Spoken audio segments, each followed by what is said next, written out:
تیری آگے بات بنی نہیں تو انہیں مزید بگاڑ دی۔ سکندر نے شہروز کو حیا کے بارے میں بتایا تو وہ سر پکڑ کر رہ گیا۔ یار میں نے سوچا تھا کہ اگر اسے مجھ سے محبت کرنی ہوئی تو ایسے ہی کر لے، پولیس یونیفارم میں دیکھ کر تو ہر لڑکی مرتی ہے مجھ پر۔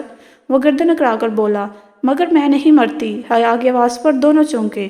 وہ چلتی ہوئی اس کے قریب آ گئی۔ میں تم جیسے گٹی اور دھوکے باز لڑکے سے نفرت کرتی ہوں۔ حیا غصے سے دانت پیس کر بولی۔ حیا پلیز ایک بات تو سنو، سکندر بے بسی سے بولا، مگر وہ تن پھن کرتی وہاں سے نکل گئی۔ آپ یہاں کیا کر رہی ہیں؟ شہروز بشرا کو ڈھونڈتا ہوا اس کے کمرے میں آیا تو وہ صوفے پر بیٹھتی نظر آئی۔ وہ کچھ نہیں، آپ کو کچھ چاہیے؟ وہ ہڑبڑا کر اٹھی۔ آپ شاید بول رہی ہیں کہ ہمارا نکاح ہو گیا ہے تو اصولاً آپ کو میرے کمرے میں ہونا چاہیے۔ شہروز نے جتاتی نظروں سے اسے دیکھا، لیکن وہ کچھ کہتی مگر حیا کمرے میں داخل ہوتی اس کی بات کاٹ گئی۔ لیکن کچھ نہیں جیجو، آپ چلے میں آپ کی دلہن کو لاتی ہوں۔ شہروز مسکرا کر کمرے سے نکل گیا، مگر بشرا اسے گور کر رہ گئی۔ حیا تائی امی، وہ بے بسی سے بولی۔ تائی امی کچھ نہیں کر سکتی، اب شادی ہو گئی ہے آپ کی، وہ ادا سے اپنی ٹیل پوری ہلا کر بولی۔ بشرا کو ایک سرخ رنگ کا شرارہ پہنا کر اسے تیار کر کے اسے شہروز کے کمرے میں بٹھائی۔ شہروز اس وقت واش روم میں موجود تھا۔ حیا اسے بٹھا کر کمرے سے نکل گئی۔ وہ کنفیوز سی انگلیاں مروڑتی ہوئی بیٹھی تھی۔ واش روم کے دروازہ کھلنے پر اس کا دل زور سے دھڑکا تھا۔ شہروز مسکرا کر اس کے پاس آ کر بیٹھ گیا۔ ماشاءاللہ، وہ اس کا حسین چہرہ دیکھ کر بے اختیار بولا۔ بشرا کا دل زور زور سے دھڑک رہا تھا۔ شہروز نے اس کا ہاتھ پکڑ کر محبت سے اسے دیکھا۔ میں آپ کو کبھی اکیلا نہیں چھوڑوں گا، وعدہ ہے میرا۔ بشرا نے سر اٹھا کر اس کی آنکھوں میں دیکھا جہاں محبت ہی محبت تھی۔ آپ خوش ہیں نا؟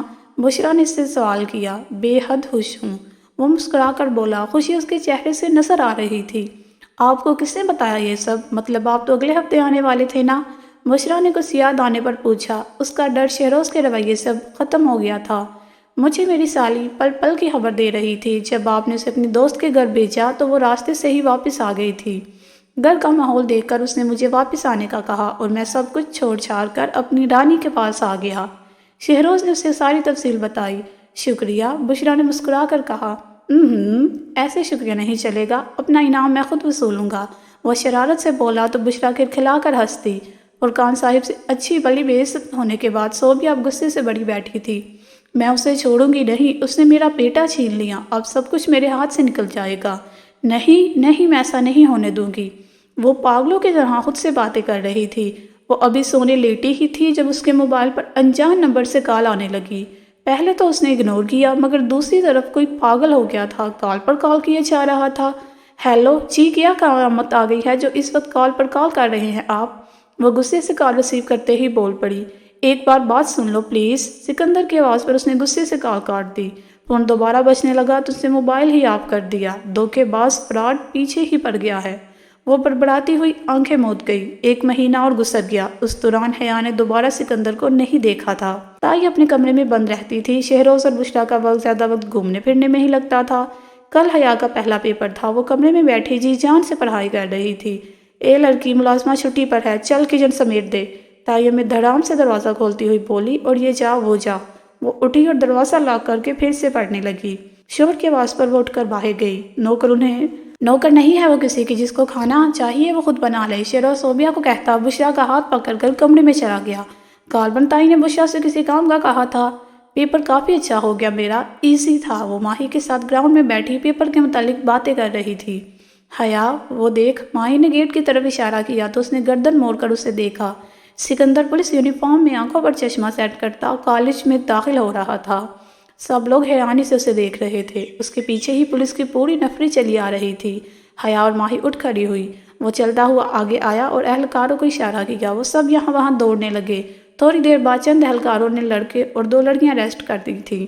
سارے اسٹوڈنٹس اور ٹیچرز حیرت سے یہ منظر دیکھ رہی تھی۔ یہ سب کیا ہے سر؟ ایک پروفیسر نے سکندر سے سوال کیا۔ یہ وہ گینگ ہے جو لڑکیاں اغوا کر کے بھیجتا ہے، کافی محنت کے بعد یہ لوگ ہاتھ لگے ہیں، سکندر مطمئن سا بولا۔ ان لڑکوں میں وہ لڑکا بھی شامل تھا جس نے ایک مرتبہ سکندر کی ریگنگ کی تھی، تب حیا نے اسے تھپڑ مارا تھا۔ وہ سرے سے حیا کو نظر انداز کرتا اسی شان سے کالج گیٹ سے باہر چلا گیا۔ اس کے پیچھے ہی تمام اہلکار بھی نکل گئے۔ حیا کو اپنا نظر انداز کرنا بہت برا لگا۔ وہ پیر پٹکتی کینٹین کی طرف چلی گئی۔ ماہی بھی اسے آواز دیتی اس کے پیچھے لپکی۔ مصباح، تو پاگل ہو گئی ہے کیا بکواس کرتی ہے؟ وہ چیخی تھی۔ ان کی نام نہاد بیٹی کارنامہ کر رہی تھی۔ مما معاف کر دے، مجھے نہیں پتا تھا وہ دھوکے باز نکلے گا، وہ شرمندہ سے بولی۔ کمرے کے پاس سے گزرتی حیا وہی کھڑی رہ گئی۔ کیا مطلب ہے تیرا؟ وہ تجھے گھر سے اٹھا کر لے گیا تھا کیا؟ تو خود گئی تھی اور اب یہ گناہ اٹھا لائی ہے؟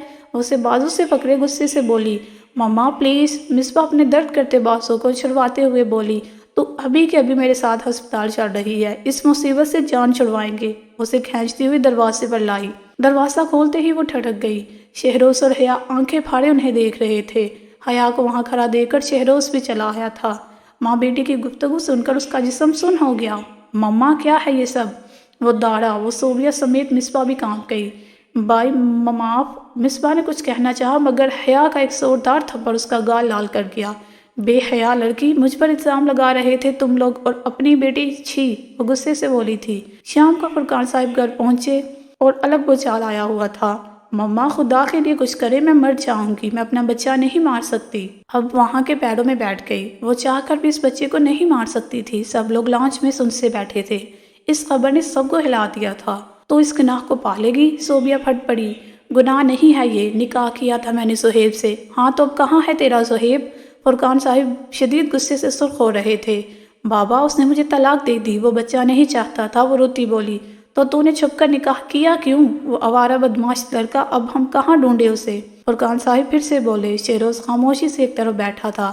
بشرا اور حیا کو وہاں آنے سے منع کیا تھا مگر حیا ریلنگ پر کھڑی سب کچھ سن رہی تھی۔ جی تو فرینڈ، کیسی لگی آج کی ایپیسوڈ؟ کمنٹ سیکشن میں ضرور بتائیے گا۔ پھر حاضر ہوں گے ناول کی نیکسٹ ایپیسوڈ کے ساتھ۔ تب تک کے لیے اجازت، اپنا خیال رکھیے گا۔ اللہ حافظ۔